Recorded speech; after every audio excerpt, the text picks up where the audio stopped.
So when influencer and fitness trainer Shane Flynn was jailed, he struck a notably different tone than he had, certainly in some of the videos that he put on Instagram, where on this occasion, through his barrister, he said he unequivocally accepted the verdict of the jury and made a loud sort of apology for his crimes. But it also came on the back of him begging not to be jailed. However, he was sentenced. Tell us a bit about what he was jailed for, really. Yeah, so basically Shane Flynn is a well-known business owner, a fitness expert, I guess, in the Midlands area. He's based in Mullingar. He's 35 years old. So he was found guilty last summer of sexually assaulting a client who'd come to his business. It was called NGS Gym at the time. It's based in Mullingar. And she basically was looking for a sports massage. It's muscular therapy, but she was suffering from back pain. She had scoliosis.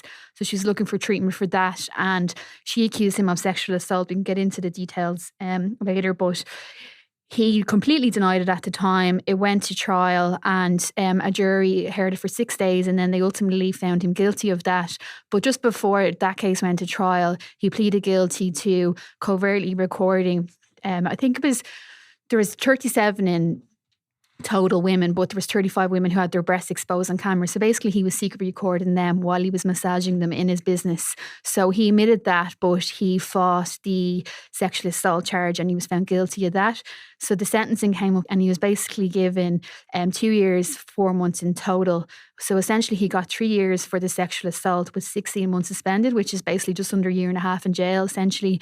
And he got 8 months consecutive sentence, which means you serve it on top of that for the, secretly recording the women. So that brings it to 2 years, 4 months, essentially. So we heard, I suppose, from the judge, his as he sentenced him, why he gave him a custodial sentence, his view of the trial that he had sat through, and his view of the victim's evidence and his view of Shane Flynn.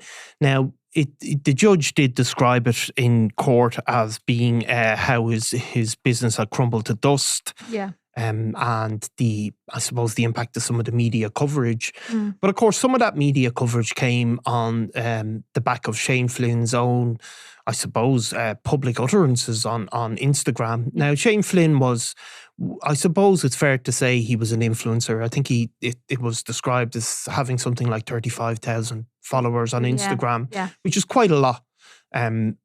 He was also one of these guys who was providing sort of fitness advice to GA teams. He was also had appeared on RT's, I think was it Ultimate Hell Week, Special Forces, giving advice on that as well. So he was a big shot in a sort of maybe medium-sized town, sort of well-known guy. I think it said he was employing 14 people at one point. But the judge was, again, let's use the term, unequivocal in praising his victim who had come forward and who had to come in and give evidence under very difficult circumstances. Yeah, because as you said, he completely accepts the verdict now, but he didn't accept it at the time. He pleaded not guilty. He actually told the Gardaí awful things about the victim. He basically accused her of being gamey. She had described how she came in for a sports massage and how, he had asked her to undress. He came in too early. She was still undressing. Said, I'll get them off you quicker, touched her breast, touched her pubic area, her vagina, and then basically said he'd finish her off in 30 seconds. He offered her a happy ending. And when she refused, he said, well, you haven't seen me with my clothes off. And then she subsequently made the complaint. So when he was being questioned by Gardaí about these allegations at the time, he said, she was gamey, she was wild. So, he has changed his tune, but I guess, when it comes to sentencing and your fate is kind of sealed in that sense. So, he's obviously looking not to go to prison, and he did beg the judge, as you said. He said he has a young child, that his business is basically gone. He brought €5,000 to court for the victim as well. But so he does obviously has changed his view on it now, but, I suppose as a victim would possibly say, she had to go to court, she had to listen to all these allegations about her, and she had to really fight for justice that she's gotten now. Yeah, and of course she, the judge praised her steadfastness, I think it was the term used. I mean, in part of his the mitigation or his own when his own side of the story was given, it said how his girlfriend of 11 years was standing by him 100%. And he also had some testimony from people who said he really helped them as a masseuse. And the judge kind of referenced that as well. He did describe him as being, somebody who had capabilities. He wasn't some sort of fraudulent sort of person in terms of the treatments he was given, but the judge said he had debased his talents by his actions. Now, there was one really interesting bit, I think, in it previously where, the victim, after she left him, when she described how she really clearly said to him, this is not something I want in any shape or form. And he had sent her a message, I think it was on social media, saying, basically kind of half apologizing. And he says that the testosterone went through the roof during that session. And it kind of maybe gives a description of the mindset where it's not me to blame, it's my testosterone, which is something and slightly also different than me. I know you're not that clued in on emojis, but he used the monkey with the hands over the eyes emoji, which people would take to mean like, oops, or, like something kind of, I shouldn't have done that in a very mild way, not in something like where you've just sexually assaulted somebody. So no, he definitely did not seem to understand or seem to want to admit the gravity of what he'd done at that time. No, where of course, the woman herself gave a very sort of powerful and victim impact statement. So for him, it's kind of, well, my testosterone do it. I couldn't really be to blame, and it's a little bit of maybe a little bit over the mark. But her victim impact statement, and I'll just read a bit of it. She describes how it was a sort of life-altering thing, certainly during a period afterwards. And she says, I never really experienced anxiety before this happened to me, not crippling anxiety anyway. I found myself overthinking what I was wearing, how I presented, wondering if I was being too friendly towards people. All of the things I asked myself when I wondered why this happened to me. Was it something I did or wore? Was it my hair? But it wasn't. I did nothing wrong. And of course, the fact is that he had recorded, was it 37 or 35 women? Well, 37, but 35 you could actually see their breasts exposed. So he had 18 hours of footage. So it really wasn't to do with her. I mean, he had his own disturbing patterns were in existence. Yeah, and these women, it was pointed out in court, didn't know they were being recorded either. Yeah. So, I mean, he has been put in prison. Was there other restrictions? Was he... Yeah, so basically when he does get out, he'll be subject to, he got 16 months suspended. So obviously we know that if he is in trouble within a period of time, though, that 16 months suspended portion of his sentence will be triggered again. But he's also subject to probation services, so you'll have to be checking in with them. He was subject to a peace bond as well, so obviously he has to keep the peace.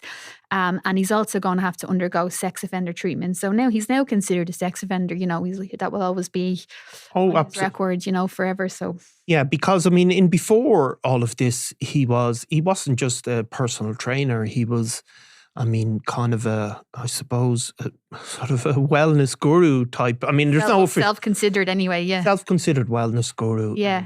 And he didn't just dish out advice on fitness issues. But he also seemed to give a lot of life advice to the people who came through to him. Yeah. So in the aftermath, like, he put up a video where he spoken about his distress at the verdict. But he said, like, every day in the clinic, I tried to tell people about the power of being honest with yourself, about looking in the mirror and holding your head up, especially to things you might regret or have guilt over. It doesn't matter what that is. And there are times when you also have to stand in your power, when you know what you're right on and you know what you're wrong on, and that's the difference. My life has been turned upside down. So there was a lot of, I suppose, self-pity in this case. But we do know that the the business that he had run, that was a very successful business, Yeah. certainly has suffered in the aftermath. It has, yeah. Since that case, when we looked into it, it had been rebranded to Recode. That's what it's called then. So Alan Sherry with the Sunday World actually called out a couple of months ago, and he was there. He was outside the business with a woman, but he basically said he didn't want to talk because he had stepped back. And as you remember, one of the conditions of before he was sentenced, when the judge was considering it, one of the conditions of his bail, I guess, was that he wasn't going to take any classes with female clients unsupervised. So we seen him at the gym, but he basically said that he'd taken a step back. We thought the business was still running, but we've subsequently done a story where it seemed that business hadn't been running, and we spoke to locals out there who said it hadn't been open for a number of weeks. We were looking it up earlier and we couldn't actually find a number to contact it, but he has said in court that his company has been dissolved, that his business has crumbled to dust. So we don't actually think it's open at the moment. We don't know what the future for that is, but we could see on company accounts that he had stepped down as the sole director and he'd actually appointed his girlfriend as the director. So it remains to be seen what the future of his business is. But as you said, like, he was very well known online. He also had his own website where he was offering advice. He was selling fitness products, and we were even looking earlier, there was a lot of good reviews up until 3 months ago from people who had attended his business and stuff like that. So he was very well got in the industry, and obviously all that's gone now. Yeah, and a lot of that business was based on his personal brand, and there's no doubt about it. From what the judge says, there was a predatory aspect to his actions, and it was he did put his victim not just through the attack, but also through a sort of forcing her to go to court to make that case. Her parent, she wasn't there, I think, at the hearing, but her parents were there, and while she was given this €5,000, that money was given to charity for victims of sexual abuse.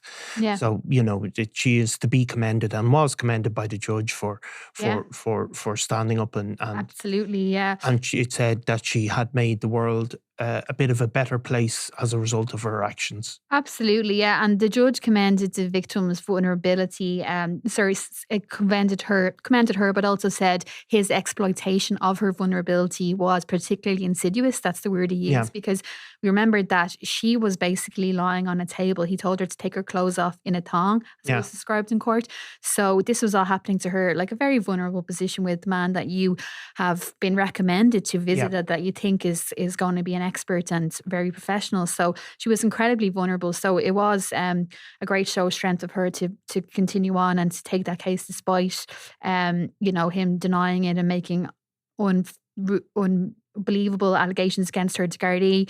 And I suppose the jury did the right thing in the end. Like, they wouldn't have known at the time that he had pleaded guilty to recording those women. So they basically took her on her word and her face value and believed her. So I suppose we hope that she feels vindicated and she feels some sense of justice now. Absolutely, and I'm sure she does. Yeah. Okay, thanks very much, Eimear. Thanks, Niall. Robbie Lawler was out of control. This is Double Cross, the murder of Robbie Lawler. It was going to be an all-out war with him in the middle of it. A Crime World special investigation podcast based on my new book, Web of Betrayal, wherever you get your podcasts.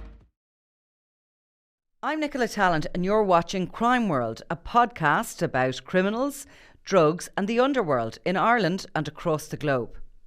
Make sure you subscribe to our channel and turn on notifications so you can be the first to watch all our latest episodes. You can also listen wherever you get your podcasts.